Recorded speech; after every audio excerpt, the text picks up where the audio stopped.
words matter, as you mentioned, and data matters. We need data as evidence to people that there is, in fact, hate crime happening. Sonal, we've spoken about the underinvestment in the AAPI community, but many Americans were shocked, even resistant to the idea that Asian Americans even face racism in this country, partly because we don't do a good job educating Americans about American history.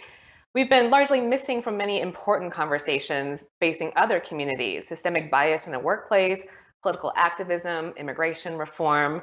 Where do you want to see this new momentum going? So I think we'd like to see it in many places, Tracy, and I think it's important that one, as Jerry mentioned, making sure that the data about hate is actually consistent.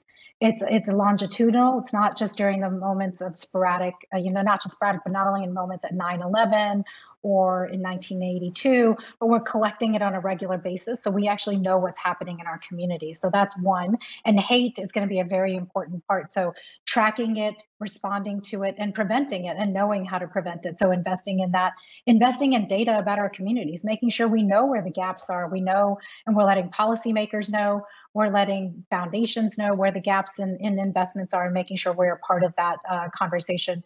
Media, making sure we're talking to the media about how Asian Americans are portrayed, both in live media, but also in thinking about movies and other places. How are we portrayed in TV shows? Making sure that we're there in that, and then finally making sure we're convening people and letting people know that we exist as a community. We are here. We're 23 million strong. We're not, we're 7% of the population, 23 million strong. It's actually very important that people know who we are. So we need to make all of those investments, and we want to make sure data research, anti-hate is a very big part of everything that we do, and people know who we are and what we're doing.